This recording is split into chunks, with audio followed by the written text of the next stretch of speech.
everyone, and welcome to today's Fat Talk, and it is about community nutrition, a topic that is dear to my heart because I personally love and work with people into this huge topic, which is community nutrition. And its primary goal is to reduce the instances of nutrition-related illnesses in the population. Now, how do we do this?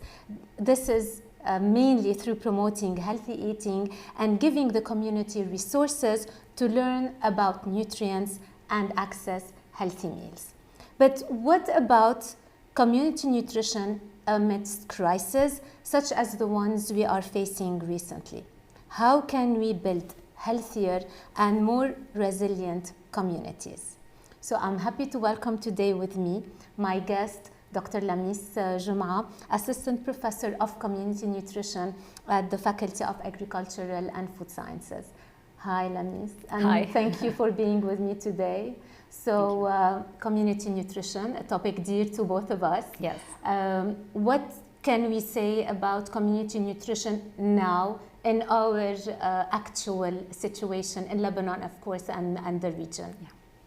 Thank you, Carla. Thank you for the lovely introduction. I think you hit it spot on, and I think a lot of our audience today would really hopefully be entertained with the ideas, with the recommendations that we may be offering together.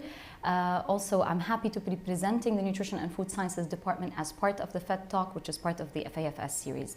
To get back to your question, what does community nutrition mean today, especially in the middle of many crises? Mm-hmm. I think today more than ever, our role as community and public health nutritionists and as dietitians is to really promote well-being and the healthy diets, in addition to lifestyle behaviors. Because with the pandemic particularly, a lot of the illnesses and a lot of the diseases that we were suffering from even prior to the pandemic have been exacerbated for many reasons that we will tackle, of course, today. So we see our role on the ground, we see our role in the field, we see our roles behind our own digital devices. Exactly. We see our role in every day today because people are suffering from the lack of either access to healthy food and nutritious food, or their inability to know how to manage, worrying about stockpiling of food, what food to offer their families, children and their sedentary behaviors, so many things that we can do. In addition to the fact that, of course, in the middle of many crises happening, the economic crisis that's happening in our country, for example, add to that the COVID-19 exacerbating matters, add to that the very tragic Beirut port blast, all of that, it's putting it at a time when we can't but think from the lens of this is nutrition in the middle of emergencies, not just crises. It's not just regular, general community nutrition that we teach our students to deal with on daily basis.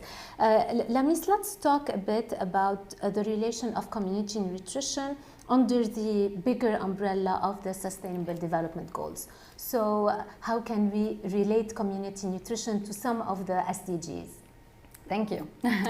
I think we have to always start with the SDGs. I believe this is the agenda that we all look forward to meeting. And even if we don't meet it fully as nations or as communities, at least we're striving to do that.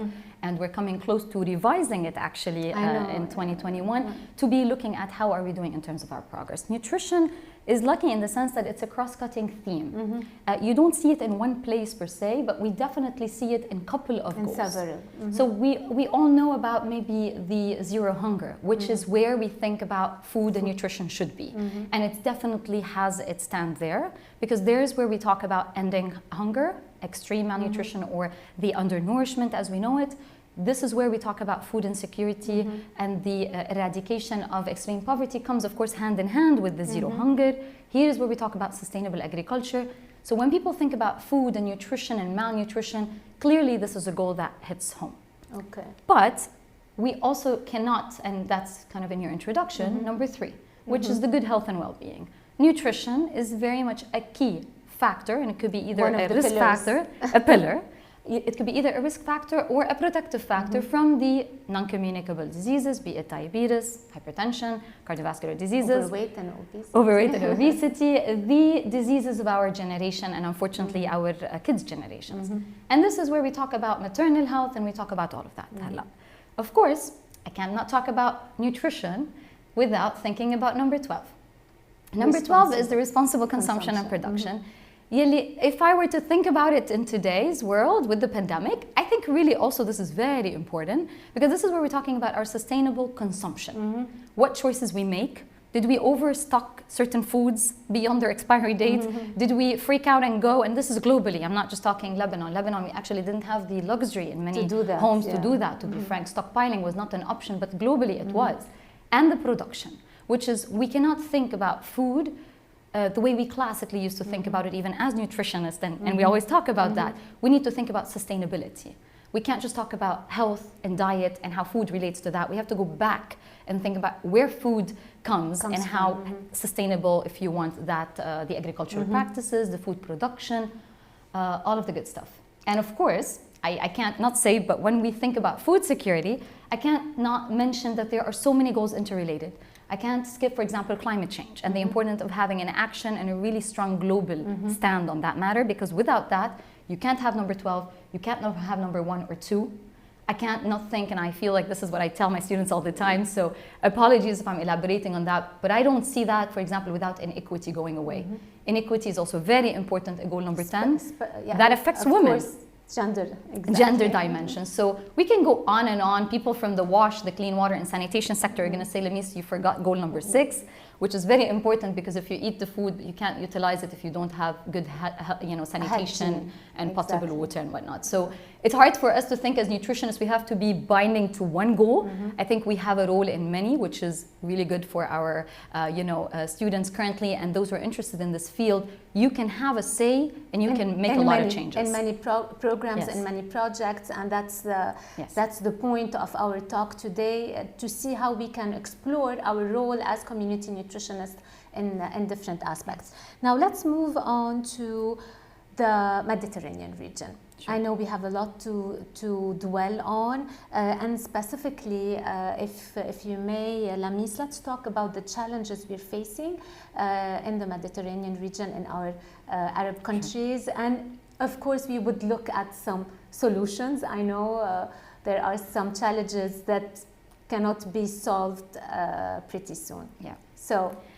Okay, so that's where the topic is very dear to my heart as well, as to many people. I think the MENA region is unique in that it can be one of the most challenged and challenging regions in the world, but also there is room for a lot of changes that are much needed. So when we were talking about community nutrition, I say that all the time to people who are asking, how can we make a difference? Well, food insecurity, hunger and malnutrition were happening even pre-COVID. And post-COVID, this has been amplified. Now, the reasons why, for example, if I were to give a very quick historical overview on this, we were making good improvements because of the Millennium Development Goals, the MDGs that some of us forgot about now. We've been focusing a lot on the SDGs. We've done improvements. The hunger, the malnourishment, we're actually improving, even the rates of stunting. However, we got to a point, including our countries and especially the most fragile states, the most in conflict, the ones that are going through wars, active wars or protracted conflicts, what we call the prolonged conflict, as is the case with the Syrian crisis and the refugee humanitarian crisis in the neighboring countries. This is causing things to tick back and with an uprise in food insecurity. It's causing an increase in micronutrient deficiencies, especially among the most vulnerable, of course. We're talking here about impoverished host communities as well as the refugees, the displaced individuals. So we were doing improvements, and I will show data in a little bit how we were doing even according to the SOFI, the State of Food Insecurity globally. And in the MENA region, things started kind of picking up. With COVID, things got worse, of course. So it's as if we went back a few steps. Definitely. I wish I can say a few steps, actually. At the beginning, we're going to sound like downers here with the conversation, but we're going to hopefully give some bright and inspirational, if you may, points to talk about how can we get out of this, if you want, situation. But I cannot also not mention that we do have challenges with our access to food, but also availability of the food in the sense of production of food. We do have a region that we are in as a very arid or semi-arid region that does not allow, for example, the local or domestic production of all the staple foods. Cereals represents one of those key that is the key ingredient for the wheat, basically for the this is for why the bread. We rely on importation. We rely heavily on imports. So that is an issue that in many countries they're able in the region to circumvent. But when you have ongoing wars and conflicts and environmental degradation degradation because of the bad or malpractices in agriculture, it adds to food insecurity at a time when we need to be moving in the opposite direction. So here's where some people might actually look at this pretty busy. Don't worry about the numbers, all of them. I'm just going to quickly look and say the global trend was about 26% in 2019, so pre-pandemic. The prevalence of moderate and severe food insecurity, according to the FAO methodology, and this is the perception or the experience of food insecurity, the measure, it was about 26%. Now, some regions are worse than others. If we were to look particularly at the Western Asia and Northern Africa, the trend was increasing. It went down a little bit in 2019 to 28.5, but we're talking 30%. That's not little. This is like 150 million people. Yeah, that's a lot. Actually. Let's look exactly. The prevalence is the percentage of, sometimes as nice as they sound for us as researchers, turn it into human beings, it doesn't sound at all easy to swallow that data. So 150 million. The recent reports that they were being published in 2020 by ESQA, the UN, and several other entities, we're predicting having, and I have to look at the numbers here because they're not on the top of my head, 8.3 million people in the Arab region falling further into poverty in 2020. Wow. Due to the pandemic. And also they were estimating that the number of food insecure and undernourished people was going to increase by 2 million. So that is really challenging. And I was just talking about the net importers of food. I may have missed that slide, but we are net importers of food as a MENA region. Lebanon, for example, 80 to 90% of our food basket is dependent on food imports. Bring the crisis now that we have with the currency, the devaluation of the currency, the fact that we're having a parallel market or a black market that's really affecting our ability to purchase food. Every day on the news, unfortunately, we're talking about this. People are tired of hearing it, maybe. So I am going to shift the gears a little bit from the food insecurity, my bias in that, and I'm going to talk that we also had NCDs. We had non-communicable diseases, and unfortunately, we can look within the 20 top countries in terms of adult obesity rates. We had 6 Middle Eastern countries within that, the ones in red. Within the top worldwide. List of NCDs. Exactly. And if you were to go down to make it within the 30, that yellow or orange box, Lebanon falls in there. And the trend that you see here in this figure, and I picked it, there's so many figures, of course, by WHO and CDC, and excellent figures, but this is one of those where I found that it was interesting taking a look over time. From 1975 to 2016, what's the trend? Trend, as you can see, is going toward more obesity, adult obesity in this case. And we are ranking, as I said, among the top, unfortunately. Worldwide, we're talking. Yes, worldwide. And if you were to go to the next one, and here, if I want to zoom into our region and Lebanon, this is data from WHO, and this is only in 2016, taking both sexes and looking at 18 plus adults. You look into the prevalences, Lebanon, for example, عندنا 32%. That's huge. هيدا كبير كتير. هيدا قبل الكرايسيس. The economic crisis.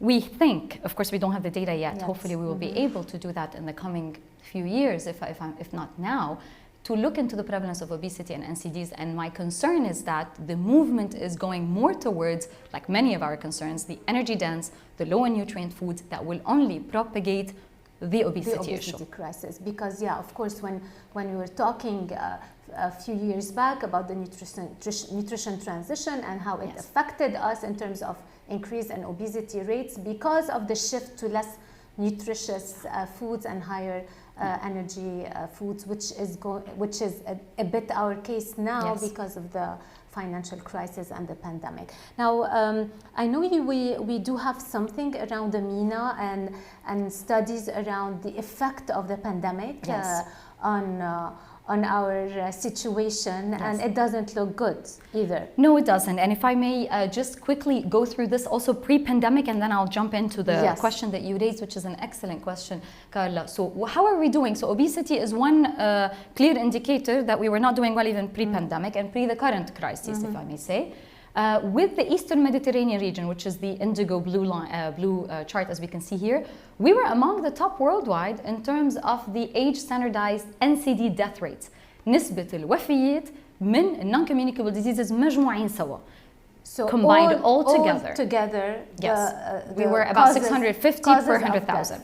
Exactly. Now, where does diet fit in? I mean, we have to talk about we're nutrition in the middle of crises. Why are we talking just about NCDs? Well, NCDs are heavily impacted, as we started off by saying, by the diet.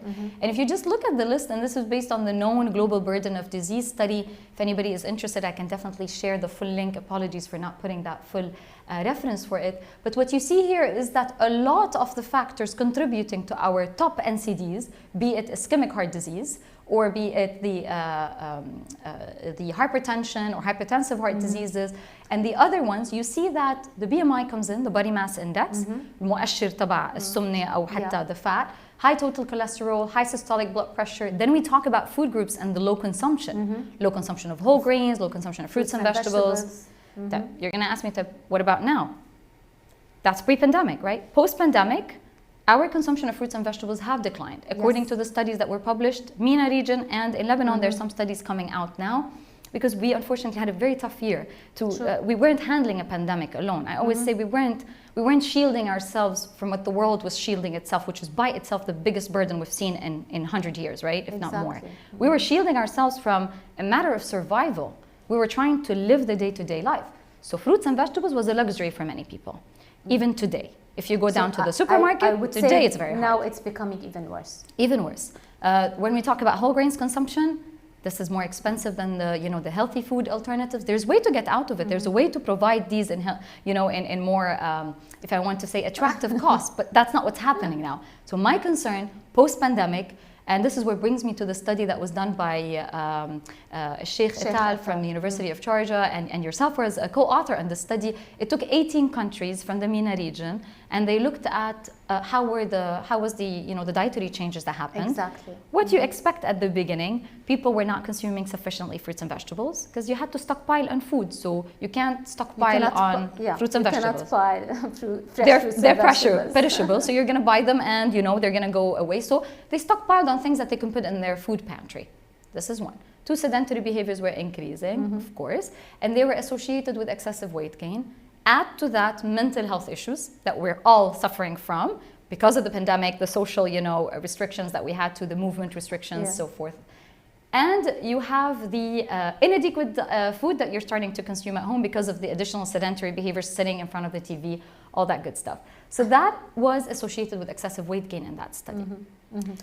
Now, there is something I wanted to say. I want to move to the solution. I know, but I want to say that moving to the solution, can we make a difference there? Yes, because the newer studies now, for example, in Qatar are showing that now that the pandemic has passed a couple of months, these early studies, the April and May studies, March, April, May studies, is now a little bit outdated. Exactly. With the pandemic, if we look at the lockdown studies, that is on and off in many countries. What Qatar found, for example, some researchers, they found that actually people are starting to move in the healthier direction. Okay. Now they're starting to cook more food at home. The culinary skills are improving. The access to the digital, by the way, apps and all the different, supportive, if you want, media is helping people actually think about how to cook healthier food and maybe move more. Domestic production is, local products are being consumed more, for example, in Qatar. So it's actually interesting. I would just have a question mark. All the early studies in Europe and in the MENA region were saying, pandemic is really hurting us. Is there a hope that the pandemic has, what I call in my life, switched things really in a completely different direction? It kind of did this switch even in our own perception of diet. Which brings me to your question. What can we do and what are the solutions? And what can we do at our individual level, at the community level, of course, for our everyday life, if I may say so? We can do a lot, and this is us as community nutritionists have to work on, of course, encouraging, promoting that, but we can work on a lot of things to help people start thinking in the direction of how to take care of their bodies. I think we have to capitalize on the interest that is pretty high.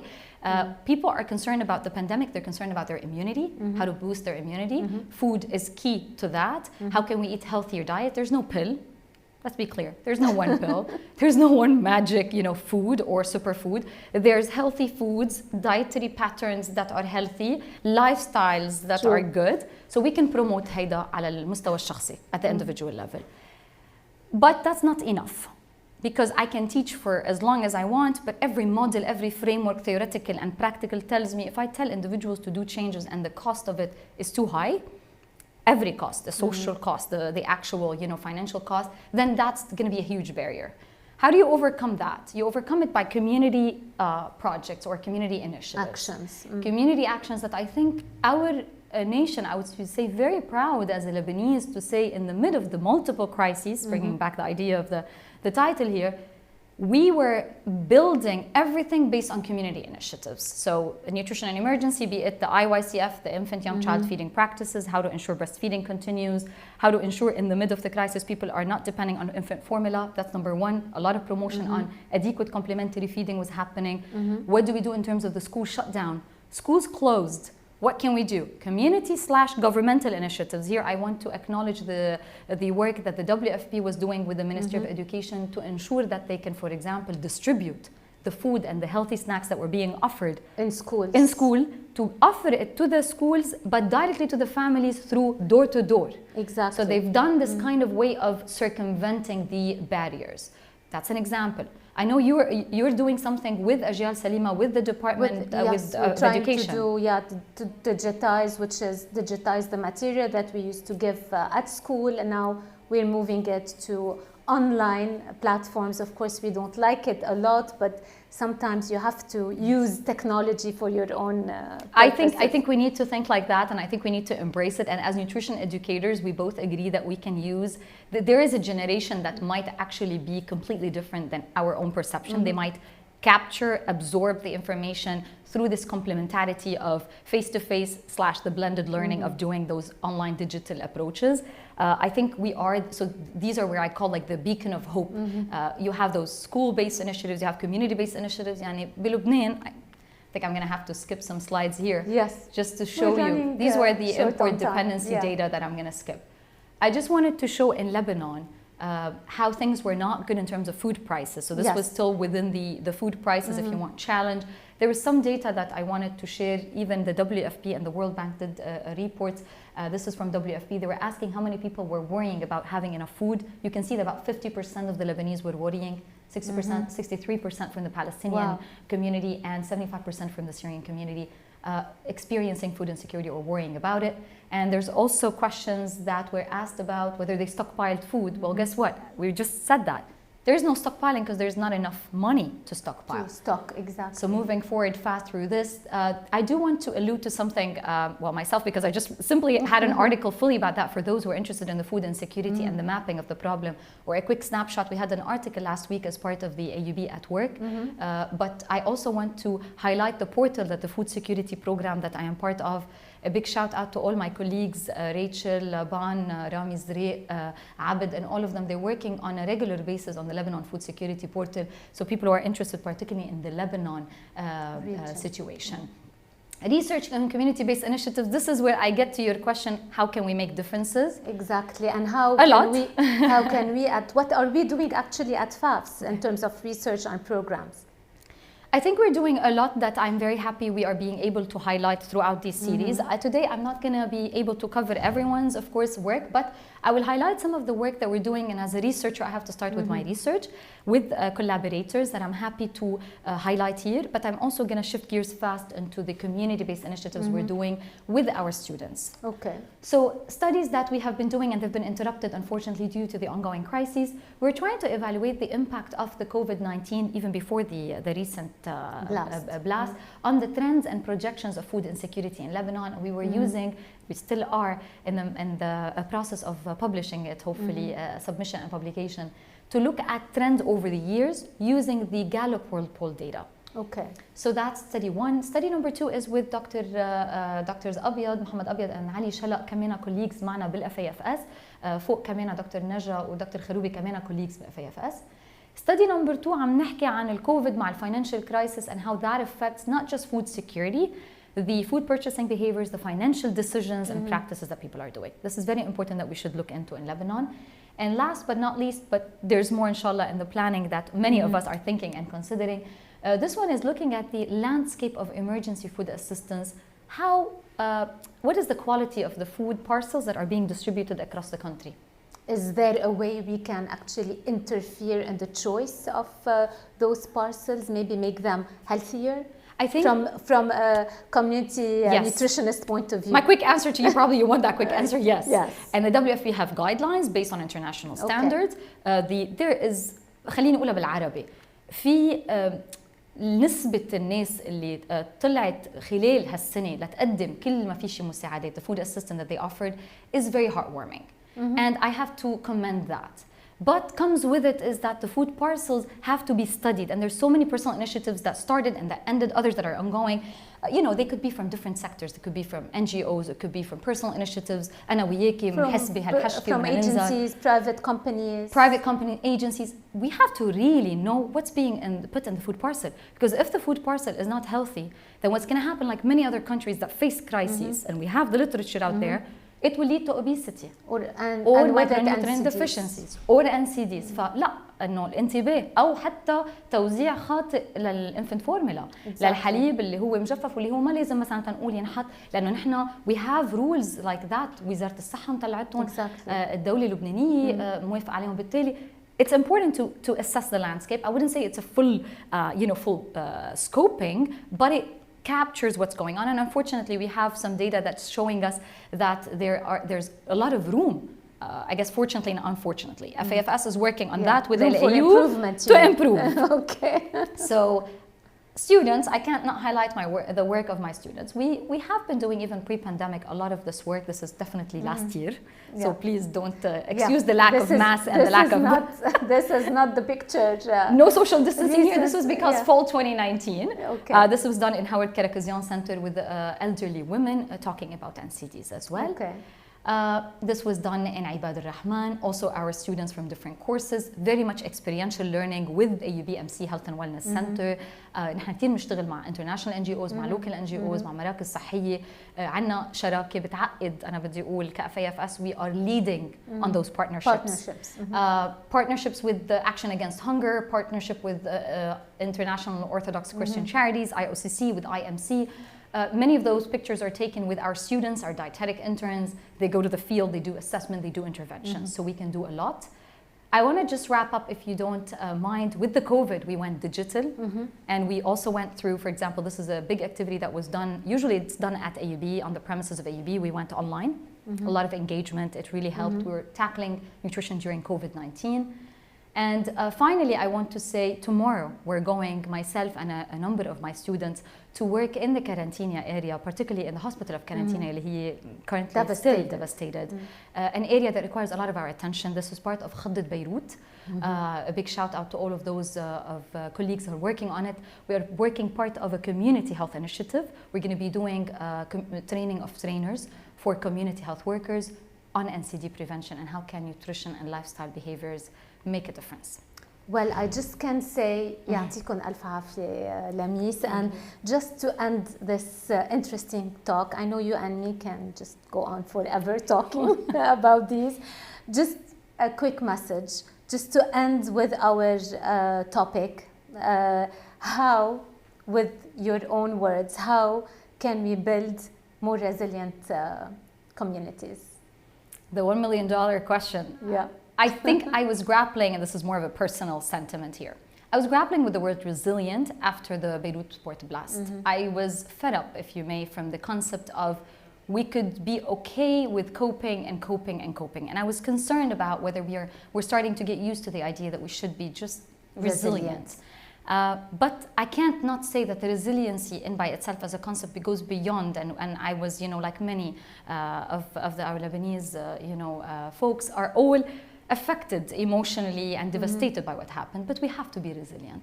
And I would say the beacon of hope for us is this community efforts that we're putting together. I mean, I am a community nutritionist, yes, but even people who are engineers, who are currently, of course, physicians, nurses, the frontliners, the excellent, the Difaa al-Madani, everyone came together. The initiatives were heartwarming, as I said. We as a community are resilient.